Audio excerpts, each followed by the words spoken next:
और हम सीधे चलते हैं शेयर बाजार का क्या हाल है। वीरेंद्र सिंह गुनावत इस वक्त हमारे साथ जुड़ चुके हैं। वीरेंद्र, शेयर बाजार की क्या प्रतिक्रिया है?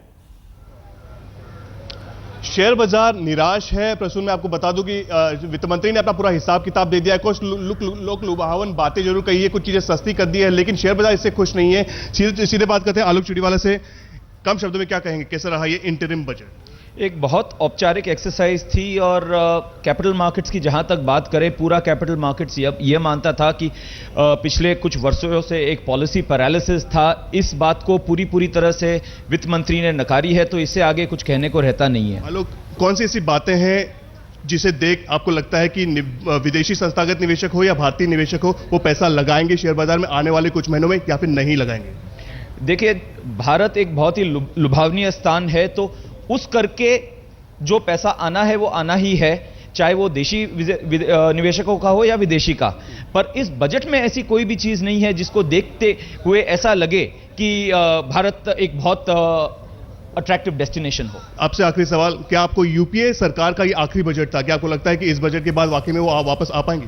देखिए, आने वाले कुछ अरसे में ही चुनाव है, चुनावी वातावरण है, देखते हैं क्या होता है। प्रसून, मेरे साथ कुछ निवेशक भी है जिनकी जेब से पैसा जाता है शेयर बाजार में। आप इस बजट सुनने के बाद क्या अपना पैसा इस शेयर बाजार में लगाएंगे या फिर किसी कोई और इंस्ट्रूमेंट में पैसा लगाएंगे?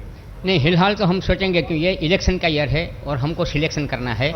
तो ऐसा नहीं है कि बिटवीन अभी जो इलेक्शन की डेट डिक्लेयर होने के बाद में 2-3 महीने के अरसे में कोई अगर ब्लू चिप एट्रैक्टिव प्राइस में मिलती है तो ज़रूर पैसा लगाएंगे, लेकिन जो इन्वेस्टर या निवेशकों की जो सोच थी उससे ये विपरीत परिस्थिति है। और छोटे स्मॉल इन्वेस्टर है, मीडियम इन्वेस्टर है, they can't invest now, they will wait for the result of the election. Wait करेंगे, आप क्या करेंगे सिद्धार्थ? हम भी वेट करेंगे क्योंकि इलेक्शन है, मैंडेट किसको मिलता है वो देखना है। एक चीज का आपने कहा कि सिलेक्शन का समय है, क्या आप अभी सिलेक्ट करेंगे यूपीए सरकार? नो। प्रसून, कम शब्दों में जवाब यहाँ है कि सिलेक्शन का समय है, कि इस पूरे हिसाब किताब के बाद तो शायद ऐसा नहीं लगता कि जो शेयर बाजार के निवेशक है यूपीए सरकार को एक बार फिर वोट देंगे। कहीं ना कहीं उनको ऐसा लग रहा है कि कुछ ऐसी बातें जरूर इस इंटरिम बजट में होना चाहिए था जो इन्हें आकर्षित करे कि अपने जेब से पैसा निकालकर शेयर बाजार में लगाए। इस पूरे बजट में ऐसी कोई बात नहीं थी, बल्कि आलोक चुड़ीवाला खुद इतने सालों से यहाँ शेयर बाजार के विशेषज्ञ रह चुके हैं, कारोबार करते हैं, वो खुद कई ऐसे विशेषज्ञ वो खुद कहते हैं कि शेयर बाजार से दूर रहें, एफडी है या कई ऐसे इंस्ट्रूमेंट में वहां पैसा लगाए तो शायद आपका पैसा बढ़ेगा, यहां नहीं बढ़ेगा।